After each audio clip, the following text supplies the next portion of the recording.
Mahek, you haven't seen these questions, so I'm going to ask the first one to you. What is your favorite TV show?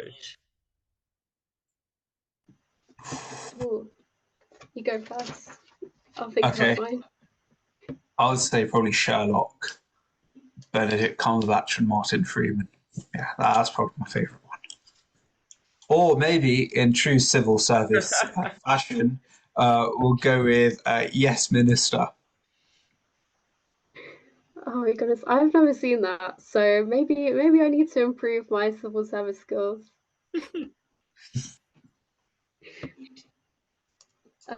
Okay. I think I would go with the civil service space one is the thick of it. I really enjoyed the main character. I don't know if you've both seen it. It's quite amusing and just really interesting how they perceived politics, not the civil service.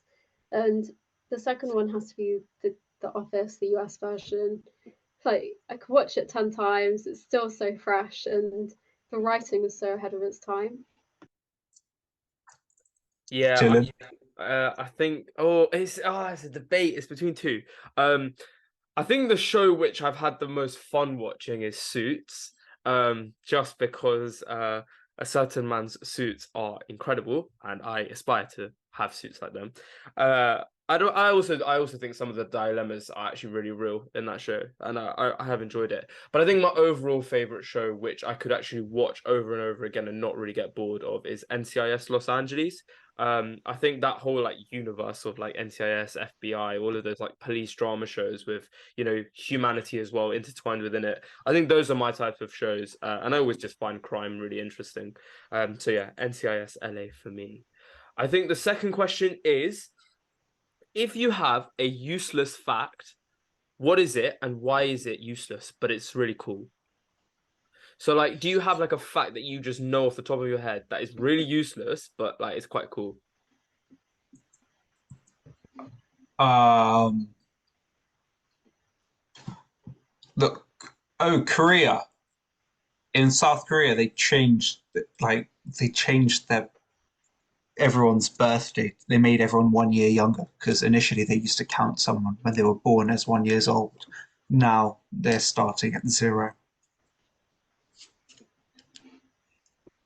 I I don't don't. know if that. That's a useful fact. If you meet anyone Korean, you can. Yeah, Son got more added to his transfer value. Um, uh, Oh, in I can't. the meantime, Dylan, can you give us a useless fact, please? My useless fact. I think I don't know if it's useless, but it kind of seems useless to me because everyone's each to their own. Um, it's the fact that people, on average, more people are scared of spiders than they are of death. I was like, Oh, that is kind of crazy because I thought a lot of people would be like quite existential, like I'm scared of dying. But to be scared of a little insect that just rolls around that you can just pick up and then throw out or leave or on the side or whatever, like it's not really like I don't know, it's crazy, crazy in my opinion. that's a really good one. I can't think of any useless facts. The only I don't know if I can even think of facts, but I think the only one that I could think of was like there was this like court case where basically uh, Indian scientist sued a, a biodiversity company for trying to patent the neem plant. So there was a company which tries to like patent plants, and I just thought that was interesting, but maybe a bit useless because you can't patent plants, or I guess it's really hard to. That someone took them to court for trying to do it. Wow, fair enough. That's actually no, that's not even useless. That's so interesting, actually. Wow, fair enough. Okay, There Anirudh, I was think. one. Oh no, I was gonna say it's someone called Vandana Shiva. If you want to read her work, she's an environmentalist and one from the developing world, which I think is quite interesting. yeah, definitely. Anirudh, you've got the last answering the inbox question. Yes. Yeah. So, as both of you and all our listeners are aware, in July there was a competition that had shaken the world and took the world by storm.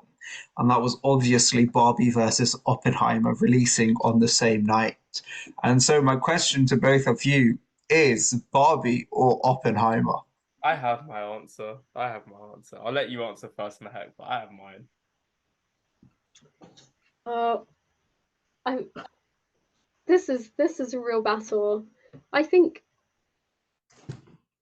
maybe Oppenheimer, because I've been reading a lot about, based off that, I've been reading off a lot about the survivors, and I didn't know this, but one of the survivor accounts said that the US dropped a bunch of pamphlets, I think in Hiroshima or Nagasaki a few days before the bomb was supposed to go off, and the army collected them all, and it said something like the bomb's going to go off. I don't know if that's true, but it was one of the like statements of one of the people that survived, and they survived because their dad found this leaflet and took them all to a house in the countryside that weekend, or whenever that happened. So yeah, I don't know, I got really interested in the survivors incident, like survivors reports and stuff like that.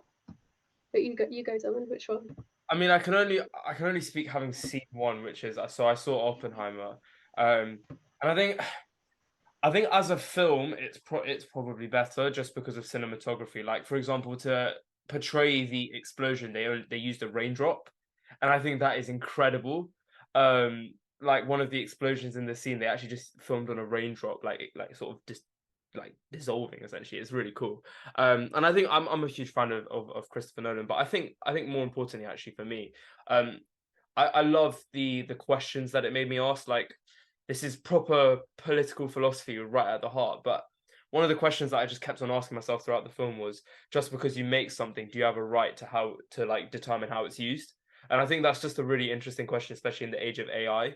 And legally, like there's a lot of developments in that. So definitely Oppenheimer for me. And I think the fact that I have now ordered the book, which is what's it called, Prometheus' story, the tragedy and triumph of Robert Oppenheimer. I've ordered that book now to read it. Yeah, that film definitely had an impact on me. So I'm really looking forward to seeing Barbie, but I think Oppenheimer will take the cake for me. Anirudh, which one are you looking more forward to see if you haven't seen any? I haven't seen either, but we've got to remain impartial on the matter. I'm joking, but um, I would say I'm looking more forward to seeing Oppenheimer. But that's purely because I've seen more of Christopher Nolan's movies in the past, and they never fail to disappoint. But I think Barbie just seemed like a fun themed film, and I mean it's grossed nearly double in the opening weekend of what Oppenheimer did. But I guess that could also be, but that's also partially because Oppenheimer's rated R, whilst Barbie I think is 13A. But I would say I'm looking forward to both of them. I would say Oppenheimer more because I've also seen like bits of it. So they record part of it in black and white and part of it in color, which reflect the like a third person view versus a first person view, which I think is really cool, and to different things like that. But yeah, I'll take Oppenheimer.